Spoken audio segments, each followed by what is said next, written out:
Bapak Ibu sekalian, senang sekali, terima kasih sudah diundang di acara ini. Ada dua hal penting yang ingin saya sampaikan. Ini mungkin di luar slide. Pertama, Universitas Indonesia itu hati, jiwa, dan rohnya sekarang di desa, Pak.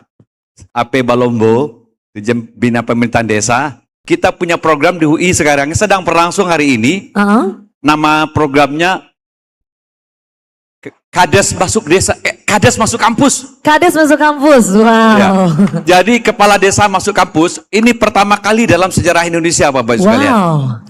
Jadi menarik. Kalau dulu Bapak Ibu kenalnya mahasiswa, dosen, KKN pergi ke desa, kan? Pergi ke desa. Sekarang dibalik. Kepala desa masuk kampus. Masuk kampus. Boleh berikan aplaus dong hadirin, luar biasa. Hari kemarin sudah 2 minggu yang lalu, batch pertama komitmen kami untuk menyambut founding father kita yang bilang dulu cahaya Indonesia itu ada dari desa-desa. Dari desa-desa. Itu yang pertama ya. Bapak Ibu sekalian yang hadirin, saya juga ingin mengingatkan perjalanan sejarah sekarang membuktikan ternyata Jepang dan Korea dengan industrialisasinya yang menggiring nationnya, membesarkan kota, sekarang sudah mulai kena batunya. Di dua negara itu 93% masyarakat hidup di kota dan kota yang berdaya, desa ditinggalkan. Apa yang terjadi?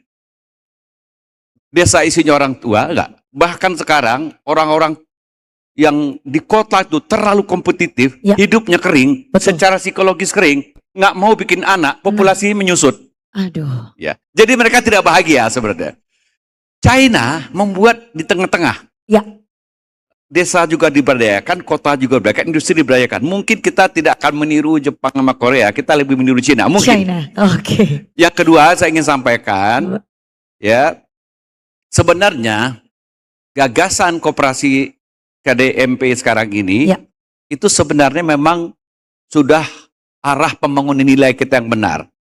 Sebab ternyata neolib ya yang sudah disebut bukannya salah. Saya ingin mengatakan neolib ya asal kita ambil yang baik-baiknya itu benar. Sebagian slide saja juga bicara itu nanti. Bahwa kerja keras, profesionalitas, kompetisi itu adalah roh yang baik dari neolib itu. Jangan ditinggalkan. Jadi kalau Bapak mengatakan neolib itu salah, salah juga. Di mana-mana yang namanya bisnis, nilai dasarnya tidak berubah. Ada kompetisi, ada profesionalitas, ada efisiensi, dan seluruh bahasa-bahasa bisnis itu tidak akan berubah.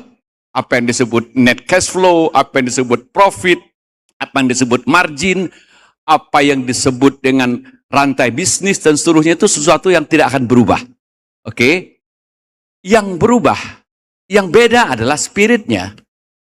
Neolib, ya, spiritnya adalah keserakahan. Kita mau koreksi. Semangat bangsa kita itu tidak keserakahan. Semangat kita itu adalah pasal 33 itu, kesejahteraan untuk bersama. Nah, itu oke ya. Nah, Bapak Ibu sekalian, karena saya ini dosen, saya harus berangkat dari kritik kebijakan. Jadi slide saya ini sebenarnya isinya adalah kritik kebijakan. Jadi setelah kami mempelajari perjalanan program KDMP sampai sekarang ini, nah waktunya Universitas itu sekarang memberikan saran, Bapak Ibu sekalian. Kami memberikan saran bahwa harus ada sekarang perubahan paradigma dari paradigma administratif, ya pendekatannya sekarang. Saya mengatakan ini tidak salah, bahwa awal-awal dibutuhkan percepatan pembentukan koperasi desa Merah Putih ini secara administratif, dibangun infrastruktur fisiknya, tapi mungkin sekarang saat yang tepat untuk mulai bergeser paradigma. Jadi kita tidak lagi fokus pada masalah administratif, tadi di slide ini, oke? Sebelumnya. Nah, ini catatan bahwa sekarang menurut saya hasil kajian saya kesiapan administrasi sudah lebih 19%. Betul Pak Menteri ya? Ya. Tapi sekarang yang kritis adalah kita berpikir bagaimana ya Koperasi Merah Putih itu betul-betul menjadi unit bisnis yang meaningful. Bapak Ibu sekalian, kita harus belajar dari sejarah dunia bahwa koperasi itu sebenarnya bukan barang aneh di kita. Jadi kalau Bapak Ibu lihat sekarang, Bapak tahu nggak? S-Hardware itu, sekarang jadi ASKO itu sebenarnya adalah koperasi di Amerika. Itu dimulai dari 5 toko hardware yang bergabung dalam koperasi, gitu, ya. Tapi pelajaran bagus dari hardware adalah mereka memang tidak mengabaikan hukum-hukum dasar bisnis. Semangat yang harus dibawa itu kepemilikannya dari anggota untuk anggota, kemaslahatan anggota, dan tidak dikangkangi oleh sejumlah segelintir orang yang kita ributin hari ini, oligarki itu. Ya. Itu poinnya. Jadi itu kata kuncinya. Jadi bukan berarti secara bisnis S-Hardware itu, kalau secara bisnisnya tidak layak, dia sudah tutup dari mana-mana. Banyak contoh koperasi yang sebenarnya di sekitar kita, Bapak Ibu tahu juga susu cap bendera itu. Susu Frisian Flag itu, ya? Frisian Flag, Campina di Eropa. Itu koperasi yang punya koperasi pedagang susu yang menguasai rantai dari hulu sampai ke hilir untuk proses pengolahan susu. Proses pengolahan susunya. Ya, Frisian Campina namanya. Ya. Itu Frisian Campina itu, Frisian Flag. Kedua, itu perusahaan susu terbesar juga di India, Amul. Amul itu juga perusahaan koperasi yang berhasil. Dia menguasai 93% distribusi susu di India. Yang ketiga itu yang Japan Agriculture Corporation itu juga yang menguasai 93% bisnis beras di Jepang. Wow. Jadi sudah ada cerita tentang keberhasilan. Tapi Bapak Ibu sekalian, kita tidak ingin mengulangi kesalahan koperasi di kita, KUD. KUD itu mati, itu karena satu masalahnya, ketergantungan yang besar terhadap subsidi dan proyek negara. Ini harus dikasih catatan. Jadi kita jangan mengulang lagi kesalahan KUD. Oke, lanjut. Jadi yang saya sarankan, lanjut ini sudah. Oke, yang saya sarankan sekarang, selesai infrastruktur, selesai proses administrasi, sekarang kita bergerak ke proses bisnis seperti yang jamak terjadi di mana-mana. Saya ingin mengatakan, baik itu polanya korporasi besar, small medium enterprise, ataupun korporasi, proses bisnisnya sama. Ya, jadi yang namanya siklus misalnya identifikasi kebutuhan anggota, uji pasar, uji transaksi, melihat cash flow, menghitung apakah kecukupan rasio aset dan untung itu jalan semua. Bahasa-bahasa bisnis itu harus diikuti. Ya, saya berharap mudah-mudahan setelah koperasi, manajer koperasi desa itu terbentuk, mereka paham yang begini. Belajarlah dari para CEO. Lanjut. Ya. Nah, ini yang saya usulkan. Kita shifting paradigm sekarang. Bukan berarti paradigm yang lama itu salah, Pak Menteri. Awal-awalnya benar bahwa memang diselesaikan dulu urusan administrasinya, dibentuk 83.000 itu, dibikin Bang Jauh bikin fisiknya, udah. Setelah itu kita geser yang ke kanan. Kita harus sekarang, saya menyarankan tidak perlu memaksakan satu desa satu koperasi itu. Saya lebih senang nanti modelnya klaster. Jadi satu kawasan bisnis yang punya klaster unggulan itu dijadikan. Nah, kalau sekarang stimulus awalnya adalah konsep, katakanlah yang katakan orang toko kelontong begitu, ya nggak apa-apa, jangan kecil hati. Sebagai outlet doang, kita bergeser kepada integrator value chains.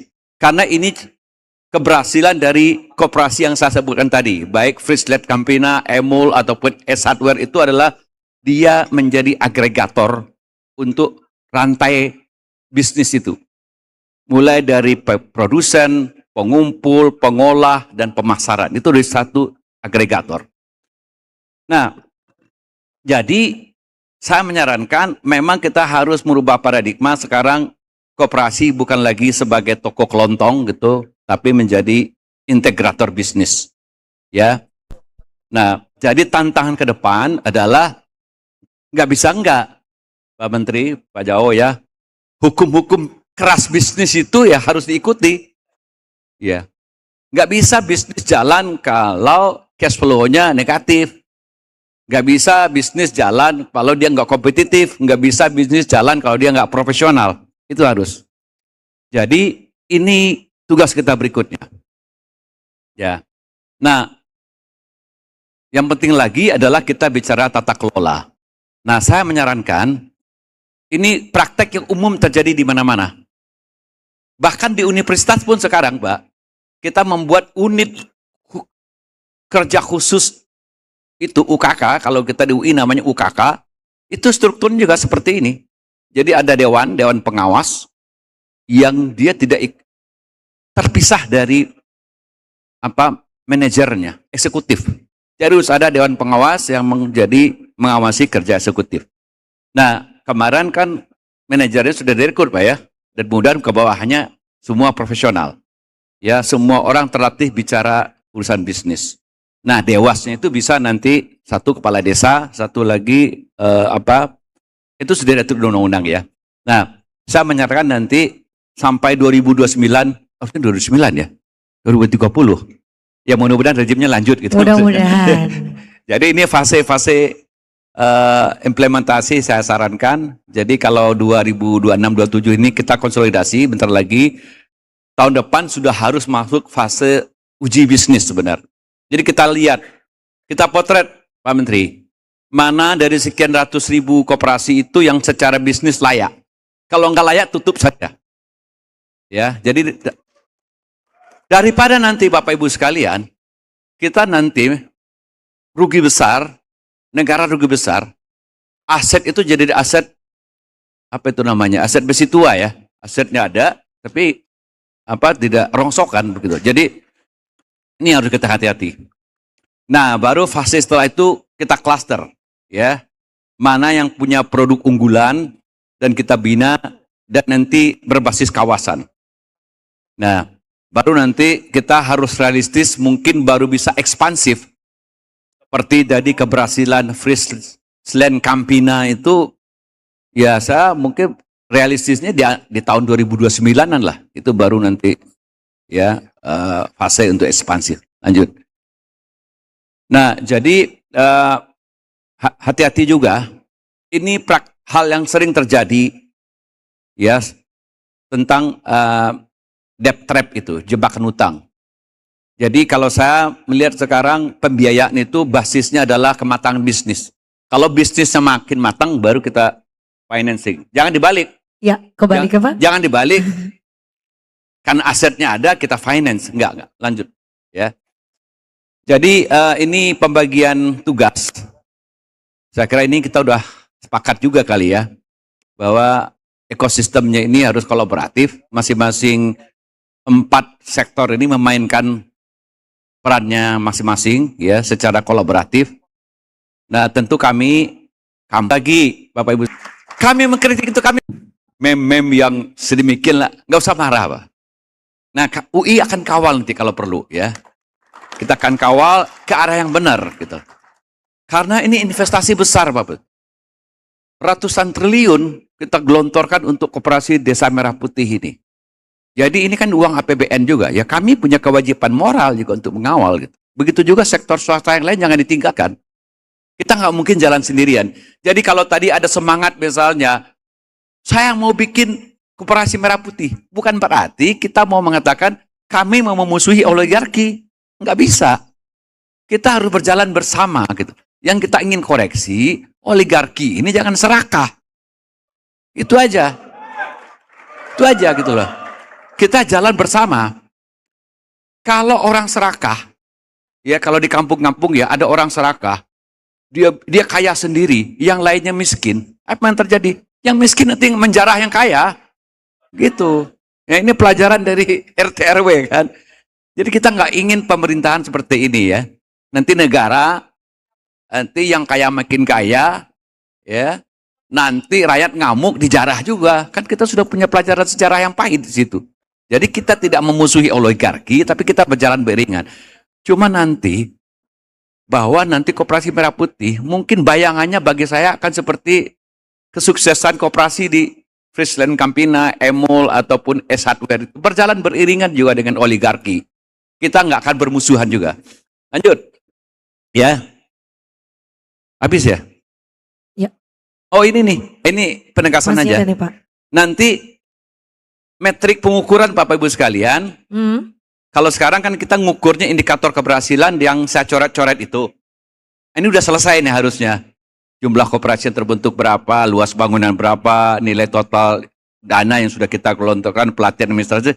Nanti setelah tahun depan harusnya nanti KPI Pak Menteri itu yang gitu.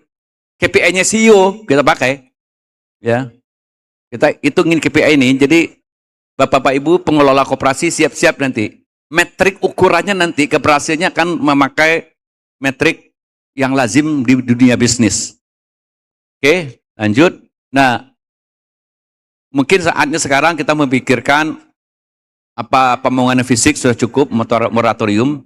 Kita mulai mengaudit mana yang sebenarnya layak apa nggak layak hidup. Nanti uji bisnisnya itu jalan terus dari 2007, 2002, 2028, 2029.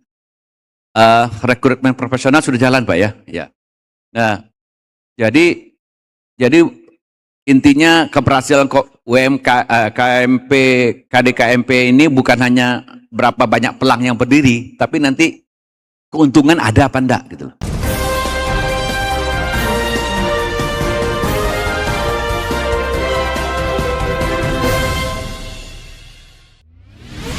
Koperasi Jasa Komunitas Desa Indonesia. Kode Indonesia. Membangun desa dengan berkoperasi sebenarnya.